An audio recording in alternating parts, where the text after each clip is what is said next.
Hello everyone and welcome back to my channel, True Crime and Felines. If you are a subscriber and are stopping back by, thank you for your support. I really appreciate it. If you're new here, my name is Brandy and every Friday I sit down with one or more of my 14 felines, which apparently we have a fight over food in the background. So this week's case, we're going back to 1937. Rhonda Belle Martin had a lot of death surrounding her in her lifetime, and it would be a full 20 years later that we would figure out why. Rhonda was considered a female serial killer in her time, and her weapon of choice, arsenic, which was easily found in rat poison. Now, death by arsenic poison is not a good way to go. In really high doses, the victim will suffer from gastrointestinal issues and pain. They will vomit blood, and there's other nasty effects like palsy, numbness, and even paralysis. Now, smaller doses given over a longer period of time will make the victim think they're just suffering from like a really bad case of the flu. But what's really happening is that the arsenic is like burning their digestive tract, and they end up starving to death because, you know, when you burn your insides, you can't really digest food, right? Bright side, if there's a bright side about arsenic poisoning, is it's very easily detectable, and it has been for over 2 centuries. It's so detectable, in fact, because it doesn't break down easily, that even if somebody's cremated, you can still test those ashes and arsenic will show up in them. So it's not a poison you can easily get away with. So let's get started on this week's case. Rhonda Belle Tomley was born in 1907 to James and Frances Tomley. There's not a lot about her early life or her younger self. As for a profession in her life, she worked as a waitress for most of her life. Now, in 1922, when Rhonda was 15 years old, she would be married for the first time, and she married W.R. Alderman. Now, they ended up not having any children, and the marriage did end up in divorce. They ended up divorcing in 1926. So the marriage only lasted 4 years. Not to be deterred, 2 years later in 1928, Rhonda would marry again to a George Garrett. Now, her and George would last 9 years, and they would end up having 5 children together. In 1930, Mary Adelaide was born. In 1932, Ellen Elizabeth was born. And in 1934, Imogen and Anna Caroline was born. Now, I couldn't find a lot of information, but I don't know if Imogen and Anna were twins or if like one was born at the beginning of 1934 and one was born at the end of 1934, but obviously they were very close in age. Now, in 1934, after these 2 girls were born, her first daughter, Mary, would suddenly pass away, and there was no cause of death listed on her death certificate. Mary was 4 years old at the time. So Rhonda had picked out a kind of private piece of land and buried her 4-year-old daughter and seemingly moved on with her life. In 1937, a lot would happen to Rhonda and her family. Now, her last daughter, her final and last daughter, Judith, would be born. And then George seemed to get sick, and his illness was prolonged, and he did end up passing away shortly after the birth of his daughter. The cause of death listed on George's birth certificate was pneumonia, but we really know it wasn't pneumonia, right? Now, after George's death, Imogen, Rhonda's 3-year-old daughter, became ill and would end up passing away. And then after that, Frances, Rhonda's mother, ended up getting ill and passing away as well. So she had to bury 3 people that year. And of course, The community sent her so many sympathy cards and showed her so much sympathy, and she just felt overwhelmed that the community cared about her so much. She grieved a bit and then seemed to move on. 2 years later, in 1939, Rhonda marries again. This time she marries a man called Tamalj Gibson.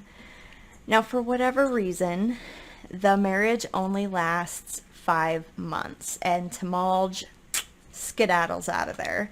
After the divorce, Rhonda's daughter Judith, who's only 1 year old, passes away. So she has yet another death on her hands. She buries Judith in the private plot. Not even a year later, in 1940, Anna, Rhonda's 6-year-old daughter, ends up getting ill and passing away. She's buried in the private plot. 3 years after that, in 1943, Ellen, who is 11 years old at this time, she ends up passing away. She's buried in the private plot. Ellen is the only child that had a cause of death on her death certificate, and the cause of death was listed as a simple stomach ailment. So by 1943, all of Rhonda's children have passed away. She has no children left. And they were all weird, sudden, suspicious deaths. However, Rhonda is not done marrying. In 1950, she meets Claude Martin, who himself is a widower. Now, Claude already had 3 daughters and a son named Ronald from his previous marriage. Rhonda and Claude get married. Less than a year later, in 1951, Claude becomes ill. Now, he was ill for about a month until he eventually passed away. Because he was an older gentleman, his death was ruled a natural death. Rhonda buried Claude in the private family burial area. You think that would make Rhonda just not want to get married anymore. Oh no. Again, she wasn't done. A short 8 months later, after Claude's death, Rhonda would marry again. And who would she marry? She married Claude's son, Ronald, who was only about 25 at the time. Rhonda would have been 44 years old. Now, at the time in Alabama, this was considered illegal, even though they weren't biologically related, because she married his father and Ronald was her stepson. It was considered a form of incest. I since think that rule has been taken off, but I don't know. You let me know in the comments. Now, the couple lived apparently happy until 1955. They ended up having no kids or anything, and suddenly Ronald got a stomach ailment that just seemed to last forever. But unlike Rhonda's other family members, he actually went straight to the hospital. The hospital ran every test they could, and they tested his hair and found arsenic.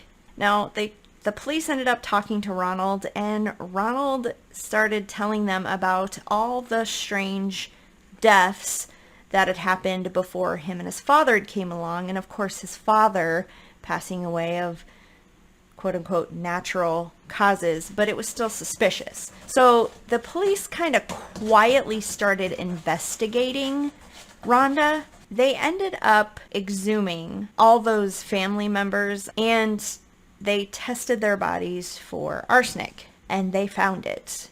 Not traces of arsenic, chunks of arsenic. It was very obvious how these poor family members passed away. So in March of 1956, authorities confronted Rhonda with the evidence they had, and she pretty quickly confessed. However, Rhonda confessed to putting rat poison in her mother's coffee. She confessed to 3 of her children, not all 5, that she put rat poison in their milk. 2 husbands that she put rat poison in their coffee or their whiskey, whatever they drank. And of course, attempting to poison Ronald by putting it in his coffee. For some reason, she did not admit to killing her other 2 children.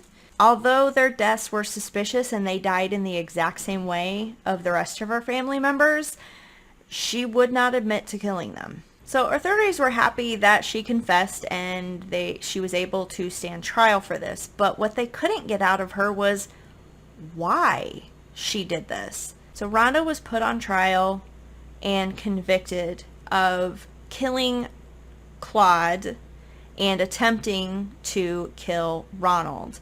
Now remember, at the time they would only kind of pin one murder on you. They wouldn't do them all.